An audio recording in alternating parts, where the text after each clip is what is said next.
لیکن آج المیہ یہ ہے کہ والدین، ادارے، سکول،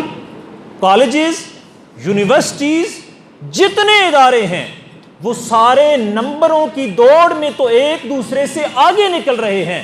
لیکن ہر جگہ ہمیں تربیت ناپید نظر آتی ہے۔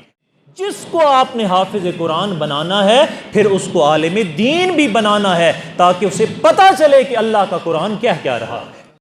تو دعوت فکر یہ ہے کہ جو والدین اپنے بچوں کو حافظ قرآن بنا رہے ہیں، بنانا چاہتے ہیں، ان کی پلاننگ یہ ہونی چاہیے کہ جس بچے کو حافظ قرآن بنا رہے ہیں اسے عالم دین بھی ساتھ بنائیں گے۔ پاک نبی صلی اللہ علیہ وآلہ وسلم کا ایک فرمان کا مفہوم ہے کہ وہ حافظ قرآن کہ جو قرآن کے حلال کو حلال جانے اور قرآن کے حرام کو حرام سمجھے، وہ اپنے اہل خانہ میں سے 10 ایسے لوگوں کی شفاعت کرے گا جن پر جہنم واجب ہو چکی ہوگی۔ ذرا غور کریں، اکثر اوقات ہم احادیث قرآن پاک کی آیات سرسری طور پر پڑھ کر آگے چلے جاتے ہیں، یہاں اللہ کے رسول کے فرمان پر غور کریں۔ اللہ کے رسول نے فرمایا وہ حافظ قرآن جو قرآن کے حلال کو حلال سمجھے، جانے اور اس پر عمل کرے، اور وہ حافظ قرآن جو قرآن کے حرام کو حرام جانے، سمجھے اور اس سے دور رہے، وہ حافظ قرآن اس کا یہ مقام ہے کہ وہ اپنے اہل خانہ میں سے 10 لوگوں کی شفاعت کرے گا۔ تو میں دعوت فکر آپ کو یہ دینا چاہتا ہوں کہ اگرچہ حافظ قرآن بنانا اولاد کو یہ بھی بہت بڑا مقام ہے اور بہت بڑی سعادت ہے، کیونکہ میرا سمجھنا اور میرا کہنا یہ ہے کہ رب کائنات کا قرآن کی حفاظت کا جو نظام ہے، اس نظام کا حصہ ہمارے یہ حفاظ کرام ہیں، اس نظام کا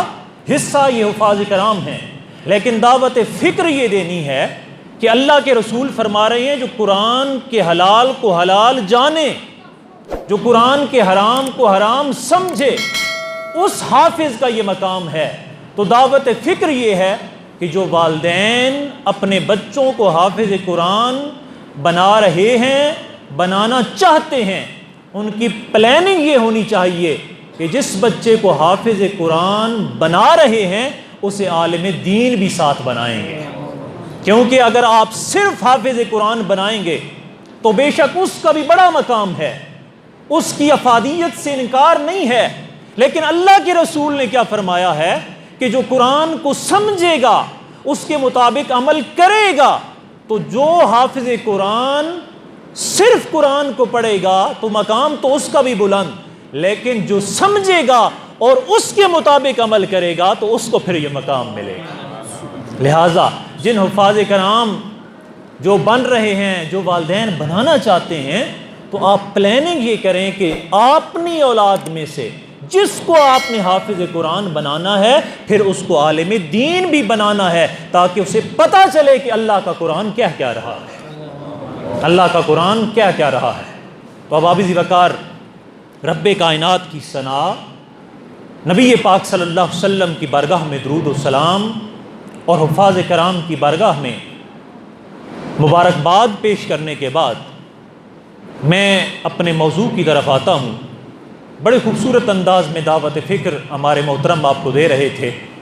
میں بھی ایک اور زاویے سے آپ کو دعوت فکر دینا چاہتا ہوں، اور وہ دعوت فکر یہ ہے کہ آپ ماشاءاللہ باشعور لوگ ہیں، کسی بھی معاشرے کے افراد کو فعال افراد بنانے کے لیے، کارآمد افراد بنانے کے لیے، متحرک افراد بنانے کے لیے 2 چیزیں بڑی ضروری ہوتی ہیں، 2 چیزیں بڑی ضروری ہوتی ہیں، ان میں سے ایک ہے تعلیم اور دوسری ہے تربیت۔ ایک ہے تعلیم اور دوسری کیا ہے؟ تربیت۔ اگر فقط تعلیم ہوگی اور ساتھ تربیت نہیں ہوگی تو پھر بھی معاشرے کے افراد فعال افراد نہیں بنیں گے، اور فقط اگر تربیت تو ہوگی لیکن جدید تقاضوں کے مطابق اگر تعلیم نہیں ہوگی تو پھر بھی معاشرے کے افراد فعال افراد نہیں بنیں گے۔ لیکن آج المیہ یہ ہے کہ والدین، ادارے، سکول، کالجز، یونیورسٹیز، جتنے ادارے ہیں وہ سارے نمبروں کی دوڑ میں تو ایک دوسرے سے آگے نکل رہے ہیں، لیکن ہر جگہ ہمیں تربیت ناپید نظر آتی ہے، تربیت ہمیں ناپید نظر آتی ہے۔ اور وجہ پھر کیا، اس کا رزلٹ کیا نکلتا ہے؟ اس کا رزلٹ یہ نکلتا ہے کہ پھر یہی سکول، کالجز اور یونیورسٹیز سے پڑھنے والے لوگ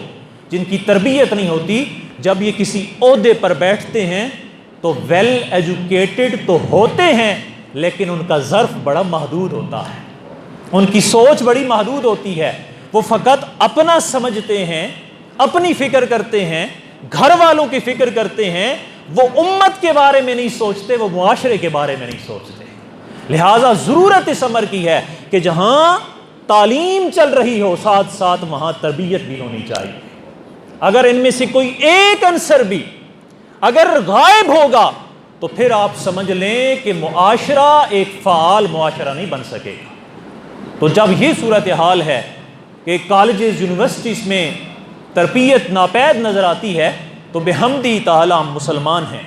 اور ہمیں اس چیز پر فخر ہے کہ اگر وہاں سے تربیت نہیں مل رہی تو ہمارے پاس ایک ہاتھ میں قرآن ہے اور دوسرے ہاتھ میں اللہ کے رسول کی سنت ہے۔ ایک ہاتھ میں قرآن ہے اور دوسرے ہاتھ میں سنت رسول ہے۔ اور آج میں صرف چند چیزیں آپ کو اس حوالے سے عرض کروں گا کہ قرآن اور سنت کا تربیت کرنے کا اسلوب کیا ہے۔ قرآن و سنت کا تربیت کرنے کا،